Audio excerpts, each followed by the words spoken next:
पटना गाय घाट shelter home लगातार जो मामला है वो बिहार में सुर्खियों में है और जिस प्रकार से इस पूरे मामले को लेकर सुप्रिंटेंडेंट वंदना गुप्ता पर पीड़िताओं ने गंभीर आरोप लगाए थे। इस पूरे मामले के कई महीने बीत चुके हैं, लेकिन सबसे बड़ा सवाल है कि जिस प्रकार से 2 एफआईआर पटना के महिला थाने में दर्ज किया गया था, एसआईटी टीम इसकी जांच भी कर रही है।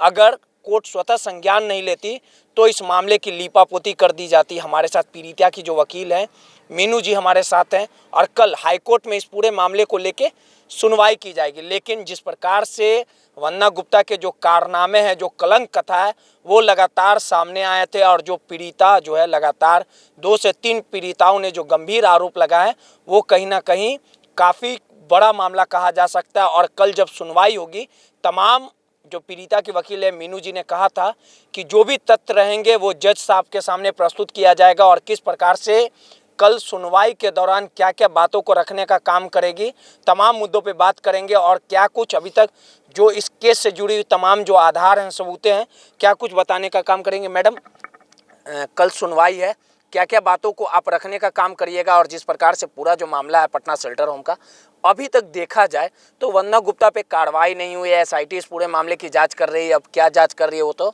जब केस डायरी आएगा, तमाम चीज़ें सामने आएगी तब पता चल पाएगा। लेकिन कल क्या क्या आप अपनी बातों को, पीड़िता की बातों को, तमाम जो चीज़ें हैं, क्या कुछ रखिएगा। क्या सबसे अहम चीज़ जो कल हम कोर्ट के पास रखेंगे कि एसआईटी टीम की इन्वेस्टिगेशन, जो कि सुप्रीम कोर्ट ने भी मुजफ्फरपुर कांड के सुनवाई के दौरान ऑब्जर्वेशन में अपनी कमेंट्स किए हैं कि बहुत पुअर इन्वेस्टिगेशन है स्टेट ऑफ बिहार का इन सब मामलों में, जो कि बहुत संगीन है। मतलब कि यहाँ पे सरासर दिखता है कि एक महिला, बच्ची और इस जो कैटेगरी की जो weaker section of the society है, उनके लिए कोई भी सीरियसनेस नहीं है सरकार के द्वारा।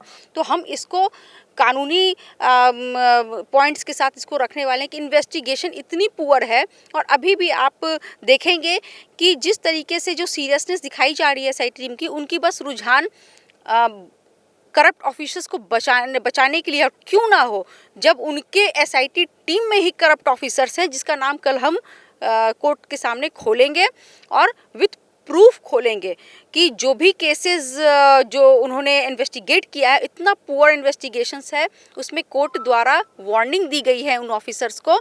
और हम कल 3-4 नाम खोलेंगे और बोलेंगे कि इस एसआईटी टीम को ध्वस्त किया जाए, बैन किया जाए, ब्लैक लिस्ट किया जाए उन ऑफिसर्स को।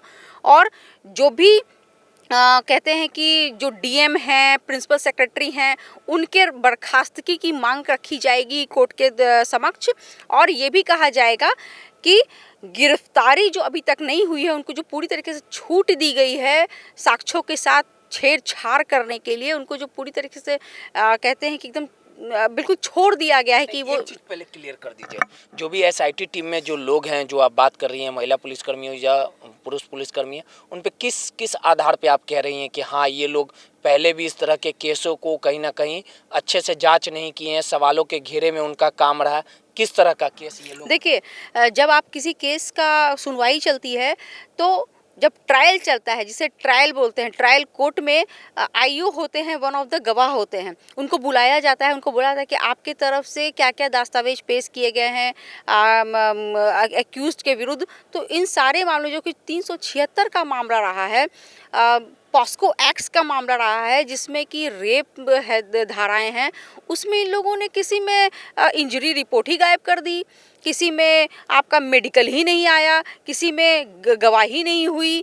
तो और एक तो बहुत ऐसा संगीन केस दिखा जिसमें कि लड़की प्रेग्नेंट है जब उसका रेप हुआ और उसमें इसने डीएनए नहीं कराया। और ये बहुत बड़ा मुद्दा है। सारा नाम खुलिएगा? ये बिल्कुल सारा नाम खुलेगा। जी हाँ, बाकायदा केस संख्या के साथ मैं कोर्ट के सामने रखूंगी और उनको मैं बाकायदा ऑन रिकॉर्ड लाऊंगी, ताकि ये मीडिया के सामने मैं खोल सकूं कि इस तरीके के लोग को एसआईटी क्यों गठित होती है, स्पेशलाइज्ड टीम।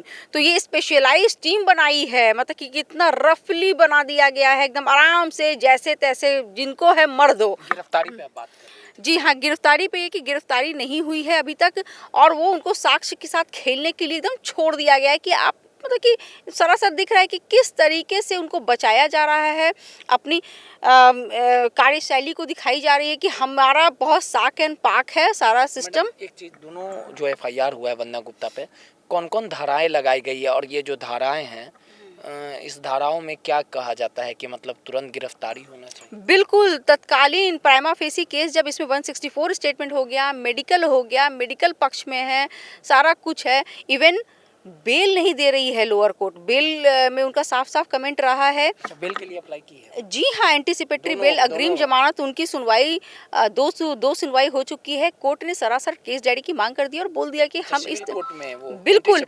और मैं आपको ये भी इंफॉर्मेशन दे दूं कि पुलिस इनको गिरफ्तार नहीं करेगी, वो नॉन बेलेबल वारंट निकलेगा मैजिस्ट्रेट कोर्ट से और इनकी तब गिरफ्तारी होगी कोर्ट द्वारा। सारा कुछ यहाँ पे स्वतः संज्ञान से लेकर के गिरफ्तारी तक कोर्ट का ही अहम भूमिका होगी, पुलिस इनको नहीं पकड़ेगी। अच्छा, एक चीज़ और है, कल जो पूरा सुनवाई होगा जिसमें डिपार्टमेंटल बात कर ली जाए, तो जब इस तरह के आरोप लगते हैं और वो उसी जगह पे है अभी तक, तो डिपार्टमेंटल को तो कुछ कार्रवाई करनी चाहिए थी।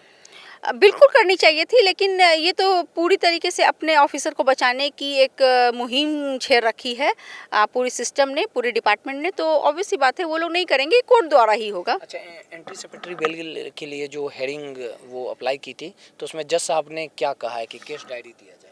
हाँ, केस डायरी की मांग की है और उनके द्वारा, वकील के द्वारा, वंदना गुप्ता के वकील के द्वारा कहा गया था कि नो कोहर्सिव स्टेट, मतलब कि गिरफ्तारी पर रोक लगाई जाए, तो उन्होंने सरासर मना कर दिया कि ये हम नहीं करेंगे।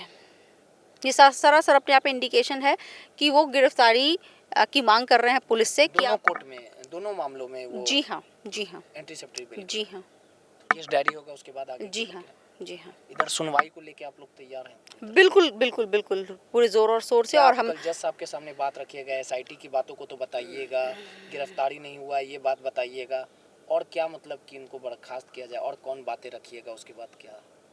हमारे पास और भी है, बांग्लादेशी लड़कियों के बारे में जो जवाब दिया गया है, काउंटर एफिडेविट आए, एसएसपी के जो एफिडेविट्स आए हैं, जब्ती सूची जो बनाई गई है, पूरा वो कहते हैं कि कहते हैं ना कि जब्ती सूची में उन्होंने दिखाया कि डीवीआर मशीन हमने किया है और जब्ती सूची में डीवीआर मशीन नहीं है।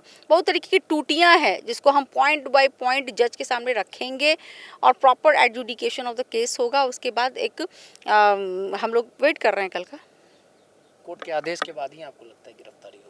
बिल्कुल, ये नॉन बेलेबल वारंट जब कोर्ट द्वारा निर्गत की करी जाएगी तभी इनकी गिरफ्तारी होगी। पुलिस नहीं करने वाली, पुलिस का कोई मूड नहीं है।